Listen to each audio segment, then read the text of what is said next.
last step is to simply give it a nice damp mop rinse.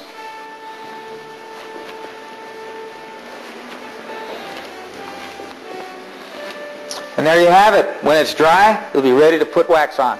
Well, we finished our scrub job, and the floor looks extremely clean, but it's also extremely dull. Is this what we wanted? Yes, what we want is the floor in scrubbing, we want it to be dull and clean. If it wasn't in that condition, we wouldn't want to wax because we could be waxing in dirt.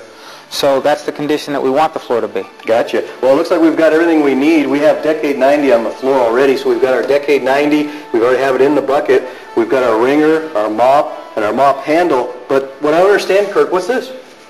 Well, by putting a liner in your bucket, you keep the wax mop and the floor finish from getting contaminated. I see. So that's why we do that. What I'm going to do is put down the finish.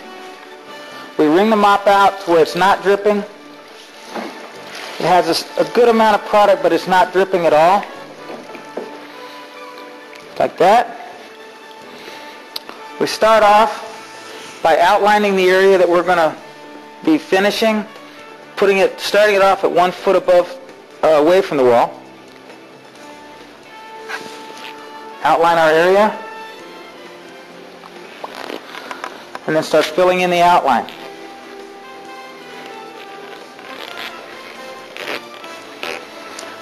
Now, as we do this, put the finish down, we want to work our way in a pattern that allows us to get out through a door so we don't get ourselves waxed into a corner. And we need to give it about 30 to 45 minutes of dry time after putting the finish down. What you don't want to do is put a blower on the floor and cause the air to go across the floor and top dry it, crusting in the moisture and allowing it to not dry properly. Well, it's been 40 minutes.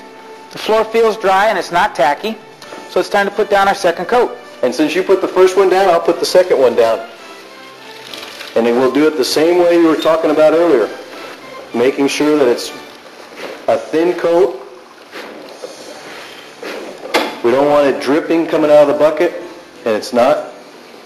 Outlining. And then once we finish our outline, we'll fill it in with the figure 8 motion. But while I'm doing this, Kirk, maybe this is a good time to talk about what wax attack is. Wax attack is a term that describes what can happen if two coats are put down too close to each other or if they're too thick.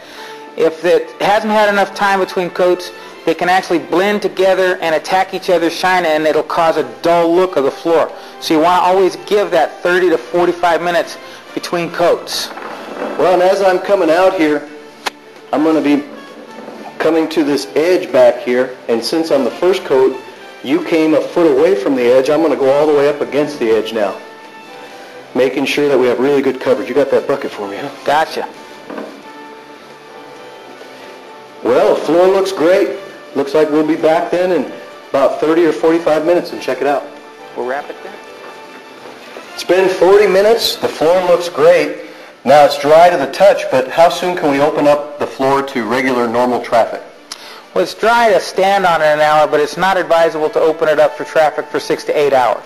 And if I want to burnish this floor, how soon can I burnish the floor? We suggest that you wait and burnish it the following day after 24 hours. Well, thank you for joining us in this multi-clean video presentation, and we hope to see you next time. See you soon. The best method for scrubbing for a recoat is using an auto scrubber equipped with a green or blue scrub pad. And if you have a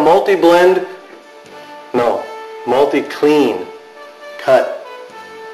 The best method of scrubbing your floor prior to recoat is using an auto scrubber equipped with green or blue scrub pads. And if you have a multi-clean dilution control center, you'll use product number 6, APC, in your clean water tank. If you don't have multi-blend, multi-clean, we have the squeegee up with the vacuum off. We go one pass with the solution being put down and scrubbed, and then after that we'll pick it up with the squeegee. So let me finish scrubbing first. Now,